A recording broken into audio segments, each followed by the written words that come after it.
À la lumière de la pleine lune dans le signe du taureau, la question qui ouvre des portes, c'est qui désire à travers de moi? Vénus, qui est la régente du taureau, et régente aussi du signe de la balance, là où elle a commencé cette lunaison, le 21 octobre, nous invite à honorer la terre, honorer la richesse de la terre, l'aliment, la mémoire, et à nous questionner par rapport à quelle est la racine de notre désir, quelle est la source dans laquelle ce que nous croyons désirer prend son ancrage. Vénus, dans son cycle synodique par rapport au Soleil, arrive bientôt à cette étape dans laquelle elle disparaît du ciel matinal. Elle va sortir du champ électromagnétique entre la Terre et le Soleil et va vivre une forme de transformation en inframonde, comme c'est le signe de Scorpion, que c'est un signe dans lequel nous passons une transformation. La transformation de Vénus sera passer d'étoile du matin à étoile du soir, mais dans cette descente, elle nous accompagne à plonger dans le royaume racine. Tout comme le mois de novembre avec la fête du Samhain, qu'en réalité, si bien aujourd'hui nous le fêtons le 31 octobre, le 1er novembre, le Samhain astrologique, celui qui honore la Terre et cette relation électromagnétique de la Terre avec le Soleil, se célèbre lorsque le Soleil entre dans le degré 15 du signe des Scorpions. Cette année, cette transition, ce passage se donnera dans la nuit du 6 au 7 novembre, où je t'invite à ouvrir un espace, un rituel, une cérémonie très intime, à ta façon, à ta manière, pour te relier avec tes ancêtres. Pas que tes ancêtres de tes lignées maternelles et paternelles, mais les grands ancêtres de la Terre,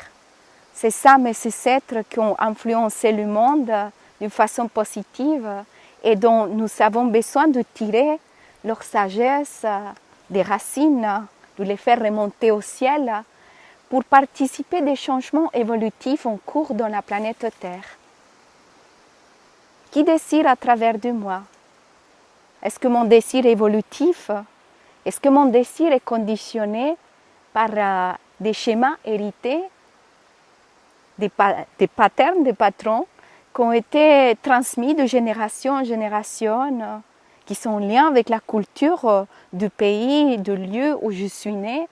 et qu'aujourd'hui méritent d'être regardés à la lumière de cette pleine lune dans le signe du Taureau. Nous allons au royaume racine, nous descendons dans la racine pour tirer des nutriments, mais aussi pour faire honneur au signe des Scorpions, un signe d'alchimie, de transformation. Nous observons, comme nous ferons avec notre corps, de ce qu'on se nourrit, de ce qu'on s'alimente, qui est nourricière, ce qui est nourricier, ce qui vraiment nous donne de l'élan, de l'énergie, et qui est ce qui nous empoisonne, qui nous entrave. Comme dans cet axe Taureau-Scorpion,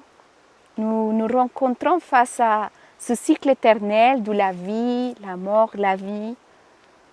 Nous savons que tout ce qui doit partir, que tout ce qui tombe comme les feuilles des arbres, en réalité se transforme en compost, comme au moment du printemps, lorsque le soleil retourne dans le signe du Taureau, vient nourrir nos créations qui viennent célébrer et honorer la vie sur cette planète Terre. De là, cette importance de se donner un temps de digestion, de transformation, de purification pour préparer le terreau, pour préparer le sol pour les réalisations de l'année suivante. Je te parle ici d'un calendrier agricole le calendrier des païens, des paysans, qui était très relié avec la nature et qui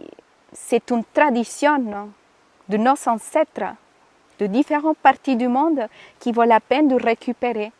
Parce qu'il n'y a pas que des défauts à trouver dans l'histoire ancestrale, il y a aussi ces ancêtres, parfois très lointains, qui ont des ressources, des dons, des mémoires à nous offrir. Et c'est dans cette énergie de reliance que je t'invite à te connecter avec cet espace du monde invisible, cet espace ancestral, à tisser cette relation avec la mémoire vivante qui se trouve dans la terre, mais aussi dans tes os, dans ton sang, dans ces voix, dans cet élan créatif, dans cette énergie qui t'habite, ce désir évolutif, qu'une fois que tu as déblayé de tout ce qui peut te stimuler de l'intérieur et même de l'extérieur, parce que le désir aujourd'hui est très ballotté par les stimulations, par le marketing vorace. Une fois que nous nous prenons en main, qu'on revenons à notre corps, que nous nous posons dans cette forme d'ancrage, d'enracinement,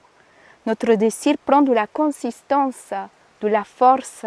et se nourrit d'une source encore plus profonde que de ce qu'on essaie de nous vendre aujourd'hui d'une façon très banale. Un marketing qui se nourrit d'une blessure, d'une